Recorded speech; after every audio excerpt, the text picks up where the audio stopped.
Hi, this is Dennis with Second Chance Tackle. Today I'm going to be working on a Pflueger President reel, and this one was sent in by Doug. Doug has sent me a couple of reels. He's got a nice series of reels here. He's got a Shimano Vanford, he's got a Daiwa BG, and he's got this Pflueger President. So I thought we would work on the President today. This is a Pflueger President. Pflueger is now part of the Pure Fishing group. This is the President 40. And well, we're going to take this apart. We're going to show you how to service this reel, how it's made, and what it's used for, and most importantly, how to keep it running so that, well, it doesn't fail you when you've got fish on. We're going to start by removing the exterior pieces and parts. When I do that, I want to encourage you to subscribe to my channel. My channel covers all kinds of fishing reels. It can be a bait caster, it can be a spinning reel, it can be a large ocean trolling reel. You're never quite sure what I'm going to get in here, and well, that's kind of what makes it fun too. So I would encourage you to go ahead and subscribe. If you do subscribe, please use that notification button.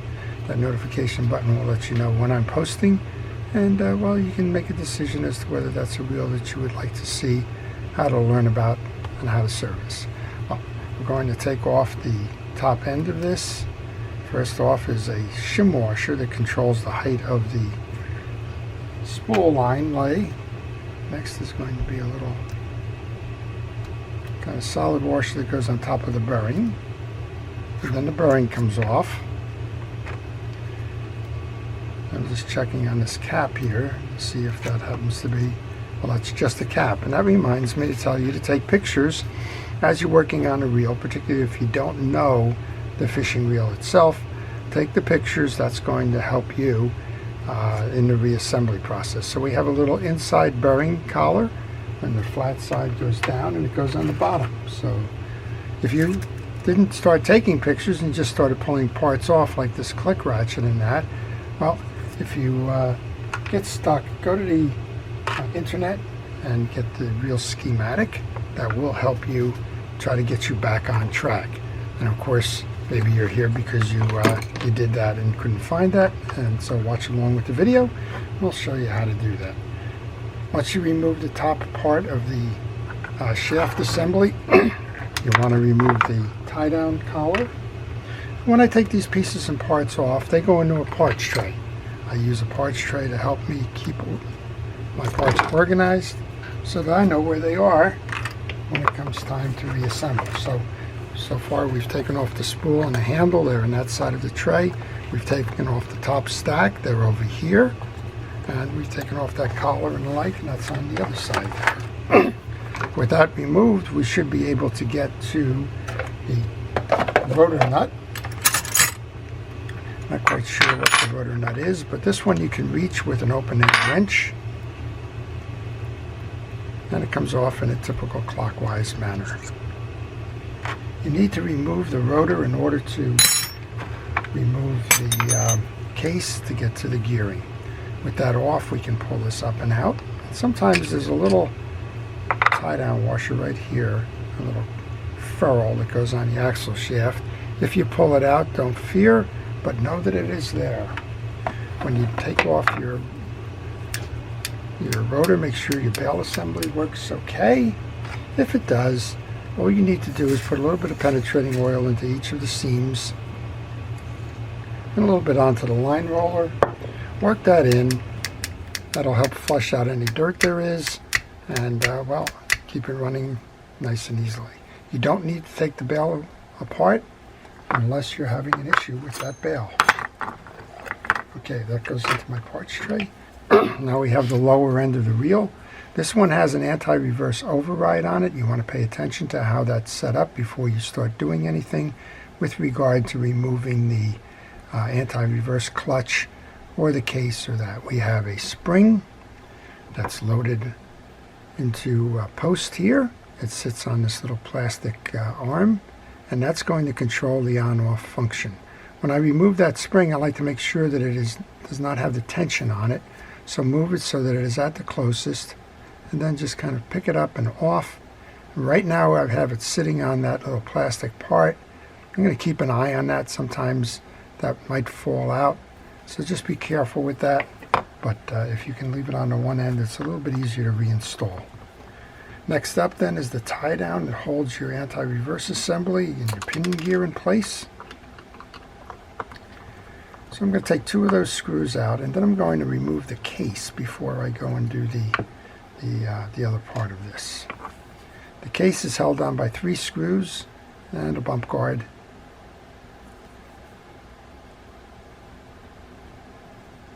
Just checking on that bump guard. I believe it's held in by this screw here. When you take your screws out, make sure you keep those organized. Again, by sub-assembly. I know those 2 belong to the other piece. Let's take the 2 of these off, and now you can see why you needed to have the rotor removed first, because there's a screw underneath the rotor that holds that case in place. Alright, when you take these screws out, again, same thing, lay them on your table, your bench, your desk, whatever it is that you're working on. And when you do that, just make sure that, again, they're all the same size. If they're not the same size, note where the short or the long one, or the fat or the thin one may be, and put that on there. Okay, these 3 are the same. So I'll find another corner of my tray. This tray has 8 corners, which is nice. It's a fast food container. And that, again, will help me keep the sequence correct. Alright, let's see if that helps to move it down. It does. So there's one little plastic stud here. You need to be sure you note on this bump guard. And then this bump guard was held in by that collar on the other side. Alright, that comes off.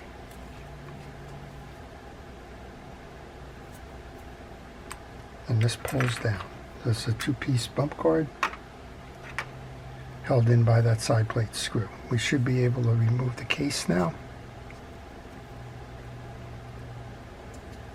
That's your case. It's a metal case. That's nice. The Pflueger President is very close to the Penn Battle line. And again, it's owned by the same company.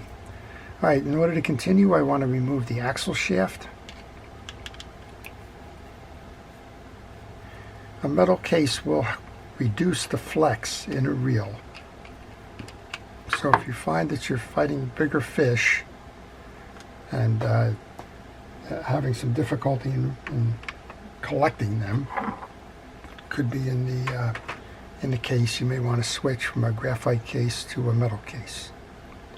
With that screw removed, we can pull up and out on the axle shaft, and we can remove the crosswind block. Take a picture here. You want to note the orientation of the pieces and parts in case you become a little bit confused on the inbound. This reel hasn't been serviced. This has the new or the factory grease in it. Not a problem. It's in for service. I'll put those pieces and parts into my tray as well. Now I should be able to remove the main gear.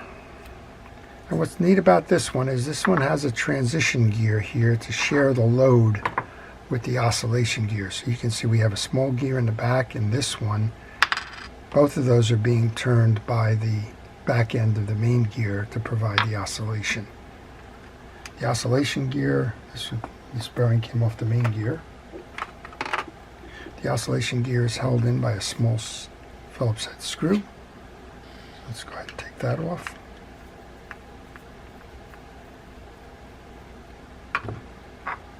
Again, you want to keep track of these pieces and parts. There's a lot of them. You don't want to lose them. The reason why we're taking the pieces and parts off is because we want to clean the case. Okay, I'm going to leave those there. This little screw is going to go into my parts tray so I don't lose that. And I'm going to take one more screw out and remove the upper part, and then we will have the case completed. Take a picture on this collar. It's not a symmetrical collar. It does have some little differences in the stamping. So make sure when you go to reinstall, it's lined up properly. Now in this case, I think we're all right. You want to note that there's a point right here that's kind of pointing to that anti-reverse override. And it's also got a little stud here with a punch out that this can go in. One of the things you want to make sure when you do this is don't flip this piece, because then it can again be a little bit of a problem. All right. this whole thing should come up now because we've taken that screw out. We should be able to remove everything involved in that anti-reverse. I'm going to leave that together for a moment. What I'm going to do next is just take some penetrating oil so we can clean the case. And note here that there is a spring on this anti-reverse override. It's a V-shaped spring. The bottom of the V, if you will, is facing out. But if you somehow find a little V-shaped spring after you do this and wonder where it came from, that's where it came from. All right, a little cleanup here. There is a plastic ferrule in the bottom of that little carrier. Note that as well. Looks just like the one that was on the top of the axle shaft, only it goes on the bottom. All right, there's not much grease in here. That's probably why it needs some servicing. The grease over time will have worn out. And we've done okay in terms of cleaning the case. Now let's take a moment to do the service on the balance of this. We have a collar up top with a bearing. Underneath you have a bearing washer and a plastic jacket. On the pen ones you'll find that is a metal jacket there. This is our anti-reverse assembly. You want to leave that intact. This is our inner race for that, or our spacer, or shield. It's called a couple of different things. And we want to do just what we did with the other parts. We want to clean them. We want to inspect. There's a little bit of dirt in here, so I'm going to grab a bristle brush and pull through on the tracks of that, just to make sure it cleans out. You want to check for damages or any of these parts bent, misshapen, missing. I just had a reel that was a little bit of a problem. It was a Pen 260 slammer that was sent in by Lloyd, and he said a couple of folks took a look at it, couldn't figure out what was going on, and it turns out there was some minor damage on the teeth. Hard to discern, but it was there. And well, if you weren't inspecting for it, you might have overlooked it, and the reel would go unrepaired. I've put oil onto the bearing. The bearing is a shielded bearing. It's not sealed. I'm going to put that back on. I'm going to put our spacer back on. Check the inside of your anti-reverse clutch. This is an older one because you can do an override on it. Make sure that it is clean. This one's clean. Do not grease it. Let's put the clutch back on over. Then we have the bearing washer. We have the plastic jacket, which is narrower on the one side than the other. That faces down.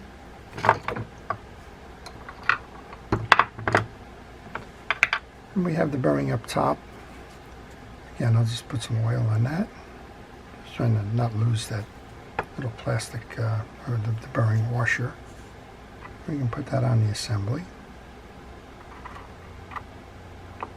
Make sure your spring is still there.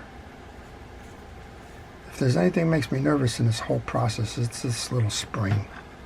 Sometimes I take it off, but sometimes it's hard to keep. Well, we just took it off, so there you go. Sometimes it's hard to get that spring back in this little hole. Try and do that again here.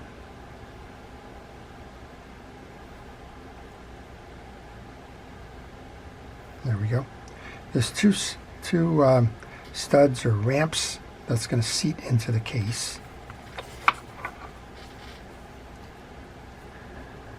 So what you want to do is find the locations for that. They're on both sides. Bring that assembly in.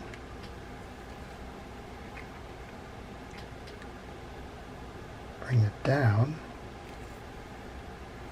And then before I go too much further, because of that spring, which always seems to get in the way, it's a little bothersome. I like to try to address the spring next. I use a safety pin, and it may take me a minute to find my safety pin. It's just one of those tools you have laying around on your bench. You never know where it is until you need it. But I use a safety pin. I try to hold my finger on the one side of that spring. Kind of take a deep breath, if you will. Grab that piece of the spring with the pin. Bring that up and over and out. Oh, there you go. I think I got it. There you go. All right. That's always an adventure for me. I don't know. Just certain things on certain reels that just kind of get you. All right. Now we can bring our collar back. Remember we said the point is kind of facing this way. There's a little stud that it goes on. Find that stud. Put it on. Go to your parts tray and get those 3 screws that are holding this down. Well, all the drama of this reel is kind of completed right there. That's the only one that kind of makes it tough. I know people that don't even open this up because, well, they just fear for the worst, and that's a shame because they wind up not servicing the pinion gear, not checking the bearings and the like. And we try to do the full service on this, so just be aware of it. There's another manufacturer out there that does a similar thing. Okuma does it. Quantum does it.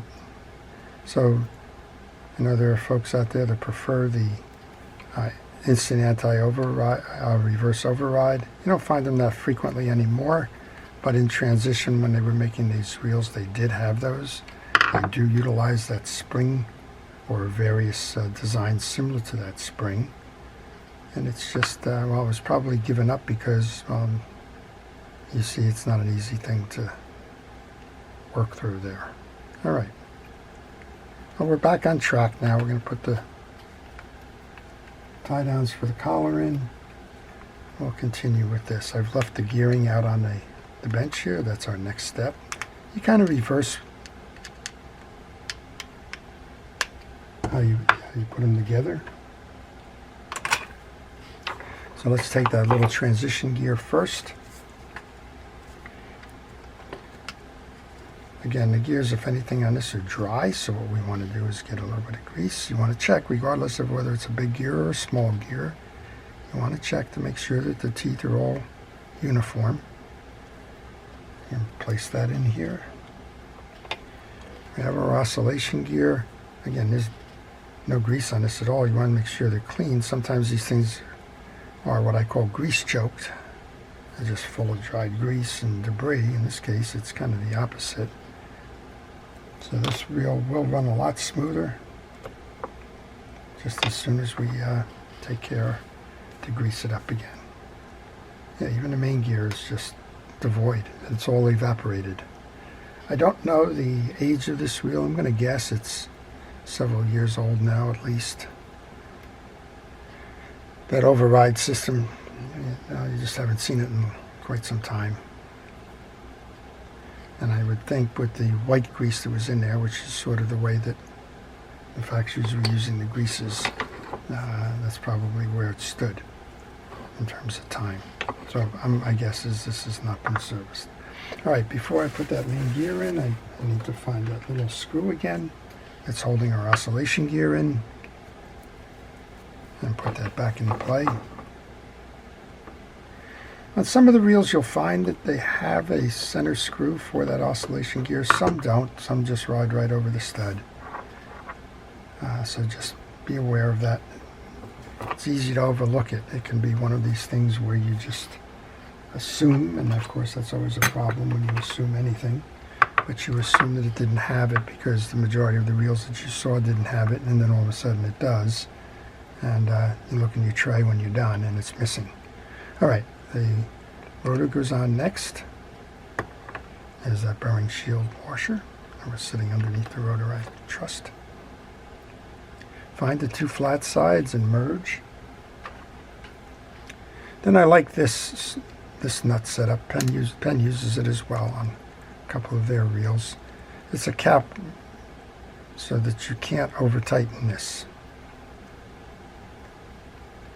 Hand tighten it first. Make sure that you have it where it's going on nice and easy, and tighten it the rest of the way. Go to your parts tray and get the little tie down for that. And all this needs to be done before you put that axle shaft in, because once you attempt to put the axle shaft in, you won't be able to reach the other parts. All right, that's on. Parts tray. I think you're getting the idea here, right? The parts tray is a critical way to manage the parts.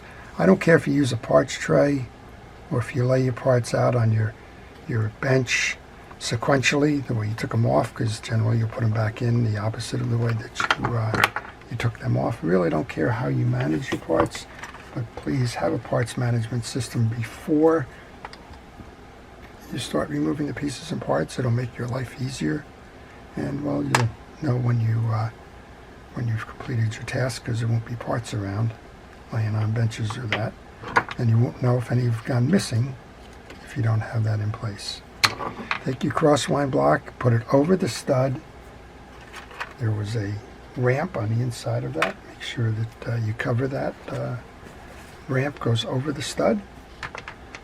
Clean the axle shaft. Put a light coating of grease on that. Don't put a lot on, because, well, if you put too much on, it's just going to get pulled off in the going through that pinion gear.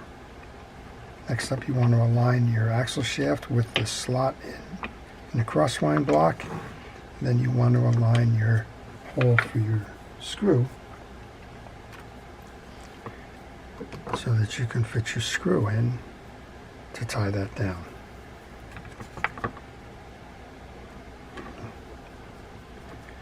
That completes the internal service. There is a bearing here. We want to do the same thing. There's also a shim bearing, shim washer for the bearing inside. Just pay attention to that. Put that bearing back on. And I may be in trouble here. I am in trouble here. I need to take this off because I forgot that we have to put that case back in and that case screw back in before we can do that.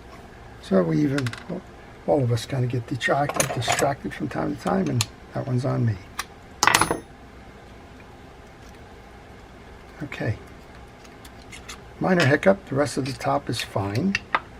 We put all of this assembly back in place. Now we can take our case to put that back on. Remember what I said? You had to remove that rotor in order to get that last screw. Go to your parts tray. Get the 3 screws that are for the parts tray. I just went into the case and got the ferrule here too. I was going to put that on afterwards, but we'll put that on now. This is the one that's going to hold the bump guard, so let's put the other 2 in.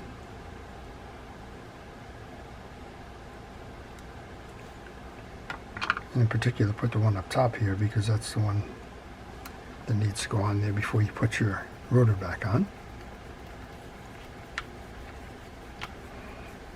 Now that was an oops moment. Happens. This one can go in.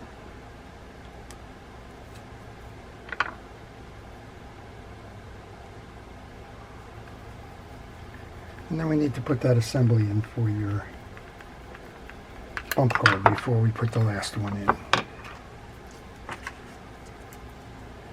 Okay.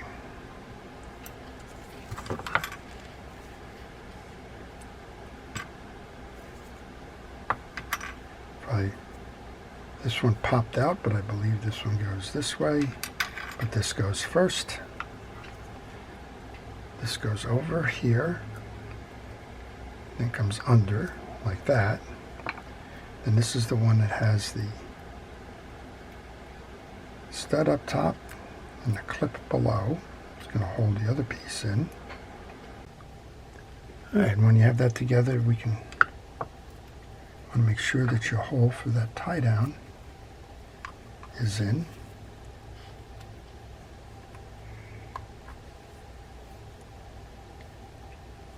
Just do a visual check on it. That's good. I can see that for showing purposes. And now I can bring this over. Finish that screw.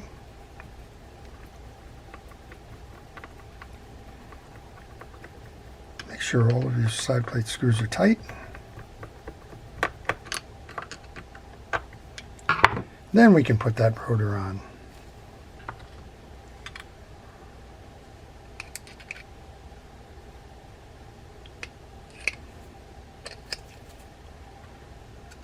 So you've seen this before, but it doesn't hurt to see it again, I guess, huh? And it goes on in a traditional right-hand turn.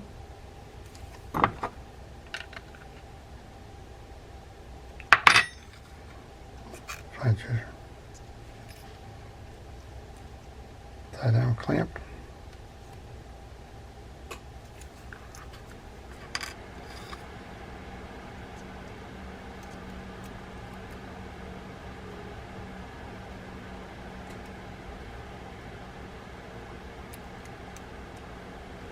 Tie-down screw.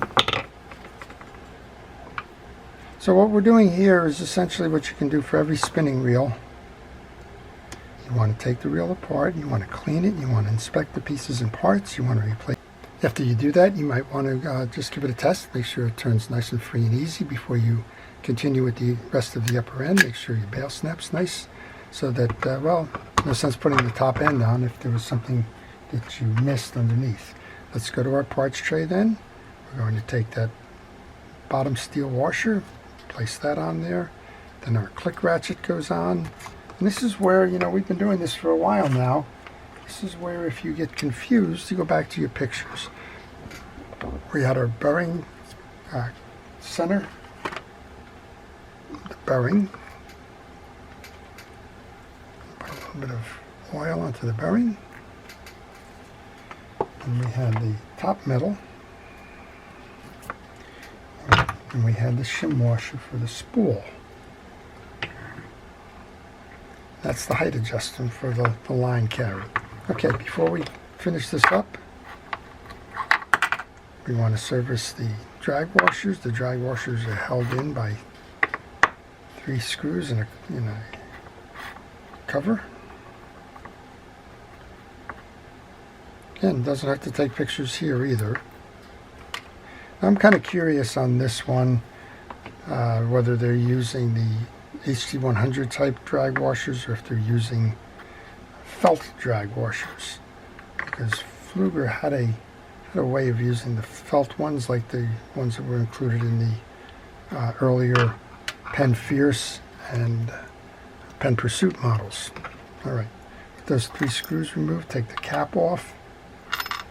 Then you can pull your drag stack out. And, well, what do we have here? Well, we have the felt washers, so no surprise there. This is a 6 washer set. You have 2 that are called keyed washers. They're round with rectangular centers. You have one that's called an eared washer, has a circular center with 2 studs that kind of look like ears.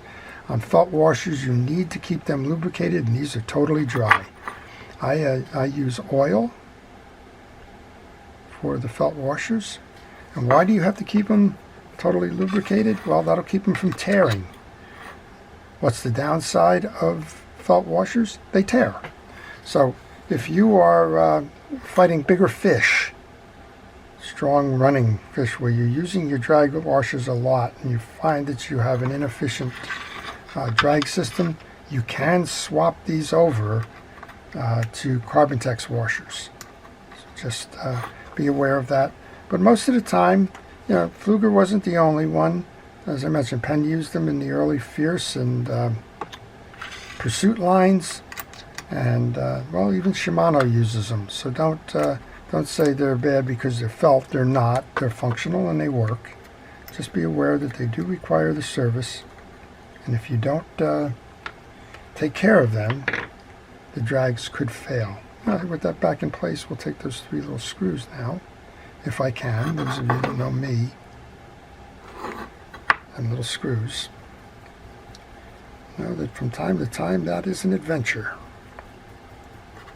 Okay, good thing we checked those drags. You should check your drags all the time when servicing the reel. Just don't assume that because the reel hasn't gone fishing that the drags are okay. We just showed you here where those felt washers will dry out and make them very susceptible to tearing. Other things that happen with drag washers is they can, if they've been greased, they can adhere to the metal plates, and you'll lose your drag variability. You'll either have all drag or no drag. Okay, I just want to snip this little piece here. I'll install the spool. Let me give it one final test there. Spool's on. Drag adjuster.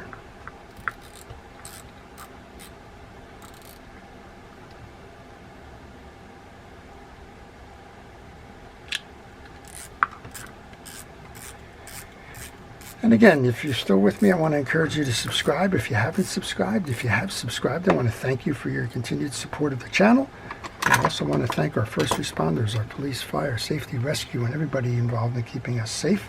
I do appreciate your efforts day in and day out, and your career choice in public safety and support. All right, before I do anything more, just a quick little cleanup here. I'm going to use some rod and reel cleaner to get the greases off. You notice I've taken my glove off before. I was doing a pause, but clean it up. That glove keeps the grease off your hands, but unfortunately it transfers it to the reel body from time to time. All right, let's give it that final test then. Nice, smooth, free operating reel. I like the Pflueger President series very much. You know, Pflueger was a company that's been around since the early 1900s. They merged with Shakespeare. I think it was in the 50s. Shakespeare used to have the brand name President. When Pflueger merged with Shakespeare, they transferred the President name over to Pflueger. Both of those companies were acquired over a series of mergers and acquisitions by Pure Fishing, which is Penn and Van Staal and Finor and Abu and Mitchell and all kinds of other brands. And, well, I think this is the only thing that Pflueger's done. I haven't checked their line lately, but I think the Pflueger President may be it for spinning wheels. There you go, since 1881. I said the early 1900s. I was wrong. I stand corrected. Ernest Pflueger, I guess, started his business in 1881. Well, I hope you've enjoyed that. I've enjoyed working on the reel and sharing how to repair and service this reel with you. I want to wish everybody a great day and fun on the water. This is Dennis with Second Chance Tackle.